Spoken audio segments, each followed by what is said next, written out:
ጤና ይስጥልኝ። የዕለተ አርብ ታህሳስ 3 2018 ዓ.ም የዋዜማ ለቸኮለ አበይት ዜናዎችን ይዘን ቀርበናል። ከዜናዎቹ ጋር ኢዮብ ተስፋዬ ነኝ። አብራችሁን ቆዩ። የተባበሩት መንግስታት ድርጅት ተመድ ዋና ጸሐፊ አንቶኒዮ ጉቴሬዝ ኢትዮጵያና ኤርትራ ለአልጀርሱ ስምምነት መተግበር ያላቸውን ቁርጠኝነት በድጋሚ እንዲያሳዩ ጥሪ ያደረጉ። ጉቴሬዝ ይህንን ጥሪ ያደረጉት የአልጀርሱ ስምምነት የተፈረመበትን 25ኛ ዓመት አስመልክተው በቃል አቀባያቸው ስቲፋኒ ጁዳሪክ በኩል ትላንት ባወጡት መግለጫ ነው። ጉቴሬዝ በሁለቱ ሀገራት መካከል በአሁኑ ወቅት የተፈጠረው አዲስ ውጥረት ቀጠናዊ ሰላምን ሊያውክ ይችላል በማለትም አስጠንቅቀዋል። የአልጀርሱ ስምምነት የሁለቱን ሀገራት ድንበር ለማካለል ማዕቀፍ ያስቀመጠ ለሀገራቱ ሉዓላዊነትና የግዛት አንድነት መከበር መሰረታዊ መርሆዎችን በድጋሚ ያረጋገጠ መሆኑንም ጉቴሬዝ ጠቅሰዋል። ተመድ ለአልጀርሱ ስምምነት ጠንካራ ድጋፍ እንዳለው የገለጡት ጉቴሬዝ የሁለቱ አገራት መሪዎችም ከ7 ዓመታት በፊት ለሰላም ያላቸውን ቁርጠኝነት በስምምነት ማረጋገጣቸውን አስታውሰዋል። ጉቴሬዝ አያይዘውም ኢትዮጵያና ኤርትራ ከቀጠናዊና ዓለም አቀፍ አጋሮች ጋር በመተባበር ሁሉንም ተጠቃሚ የሚያደርግ የልማት ትብብር እንዲያካሂዱ ጠይቀዋል። ኢትዮጵያ ላስጠለለቻቸው ስደተኞች መሰረታዊ አገልግሎቶችን ለማቅረብ አቅም እንዳነሳት ገለጠች። የስደተኞችና ተመላሾች አገልግሎት የዓለም አቀፍ ሰብአዊ ድጋፍ መቀነሱ በስደተኛ መጠለያዎችና ሰፈራዎች የጤና፣ የስነ ምግብ፣ የውሃ፣ የትምህርትና የከለላ አገልግሎቶች ላይ ከፍተኛ ተጽዕኖ መፍጠሩን ትላንት ከዓለም አቀፍ ለጋሾች ተወካዮች ጋር ባካሄደው ምክክር ላይ አስታውቋል። የድጋፍ እጥረቱ ኢትዮጵያ ስደተኞች በአገሪቱ ሕጎች ውስጥ እንዲታቀፉ ለማድረግ በተጀመሩ ጥረቶች ላይ ተጽዕኖ መፍጠሩን የጠቀሰው ተቋሙ በተለይ ሕፃናትና አካል ጉዳተኞችን ጨምሮ ለጉዳት ተጋላጭ የሆኑ ስደተኞች አስፈላጊውን ድጋፍ ማግኘት አልቻሉም ብሏል። የለጋሽ አካላት ተወካዮችም መንግስት የሀብት አሰባሰብ መንገዶቹን እንዲያጠናክርና የድጋፍ ምንጮቹን እንዲያሰፋ ምክር ለግሰዋል።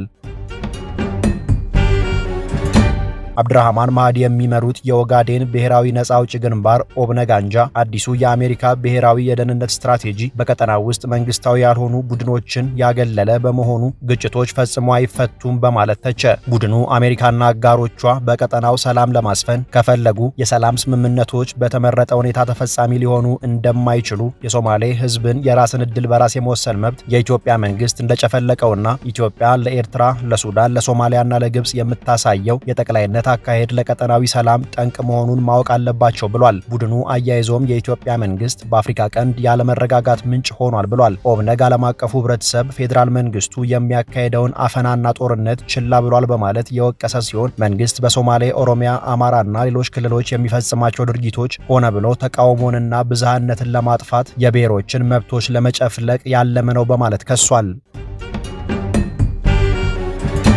የደቡብ አፍሪካ ፖሊስ በሰው አዘዋዋሪዎች አማካኝነት ገብተዋል በማለት የጠረጠራቸውን 14 ኢትዮጵያውያን ዜጎች ኦሊቨር ታምቦ አውሮፕላን ማረፊያ ላይ መያዙን የአገሪቱ የዜና ምንጮች ዘገቡ። ፖሊስ አውሮፕላን ማረፊያው ላይ በቁጥጥር ስር ያዋላቸው ኢትዮጵያውያን 9 ወንዶችና 5 ሴቶች እንደሆኑ ዘገባዎቹ አመልክተዋል። ኢትዮጵያውያኑ በቁጥጥር ስር የዋሉት የኢትዮጵያ አየር መንገድ ንብረት በሆነው አውሮፕላን ተሳፍረው እንደገቡ ነው ተብሏል። ኢትዮጵያውያን ፍልሰተኞች ባለፉት በርካታ ዓመታት በሰው አዘዋዋሪዎች አማካኝነት ኬንያና ታንዛኒያን ጨምሮ በርካታ ሀገራትን በየብስ አቆራርጠው ደቡብ አፍሪካ ሲገቡ እንደቆዩ ይታወሳል።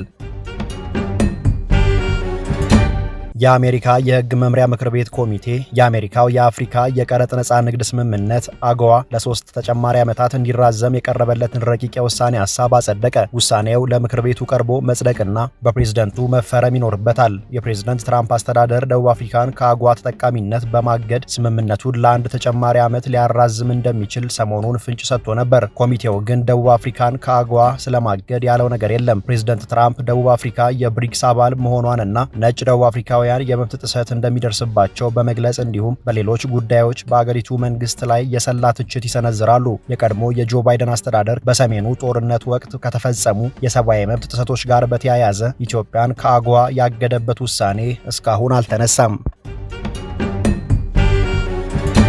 የአፍሪካ የሰብአዊና ሕዝቦች መብቶች ኮሚሽን ኢትዮጵያን ጨምሮ ለውስጥ ተፈናቃዮች ጥበቃና ድጋፍ ለማድረግ የተፈረመውን የአፍሪካ ህብረት የካምፓላ ስምምነት ያላጸደቁ አገራት እንዲያጸድቁ ጠየቀ። የስምምነቱ ፈራሚ አገራት ስምምነቱን ለመተግበር ህጎችን እንዲያወጡ፣ በመፈናቀል ዙሪያ ብሔራዊ ስትራቴጂዎችን እንዲነድፉና ቅንጅታዊ ስርዓቶችን እንዲዘረጉ፣ ለሴቶች፣ ህጻናት፣ አረጋውያን፣ አካል ጉዳተኞችና አናሳ ማህበረሰቦች የጥበቃ ማዕቀፎችን እንዲፈጥሩ፣ የተፈናቃዮችን ፍላጎት ለማወቅና ብቁ ምላሽ ለመስጠት ብሔራዊ የመረጃ ስርዓታቸውን እንዲያሻሽሉ አስተማማኝ በሆኑና ደህንነታቸው በተጠበቀ ዘላቂ መፍትሄዎች አማካኝነት ተፈናቃዮች በፈቃደኝነት ወደ ቀያቸው እንዲመለሱና ከአስተናጋጅ ማህበረሰብ ጋር እንዲዋሃዱ ወይም እንዲሰፍሩ ቅድሚያ ትኩረት እንዲሰጡ ኮሚሽኑ ጠይቋል። አባል ሀገራት በስምምነቱ አተገባበር ዙሪያ ወቅታዊ ሪፖርቶችን እንዲያቀርቡለት ጭምር ያሳሰበው ኮሚሽኑ አሁን ስምምነቱ ወደ ተጨባጭ ድርጊት መለወጥ አለበት ብሏል። ከ16 ዓመታት በፊት የወጣው የካምፓላው ስምምነት በዓለም የተፈናቃዮችን መብት የሚመለከት የመጀመሪያው አስገዳጅ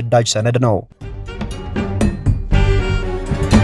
ለዕለቱ የያዝናቸው መረጃዎቻችን እነዚህ ነበሩ። ተጨማሪ የዋዜማ ዜናዎችንና መረጃዎችን ዋዜማ ሬዲዮ ብላችሁ በማህበራዊ ገጾቻችን ታገኛላችሁ። ጤና ይስጥልኝ።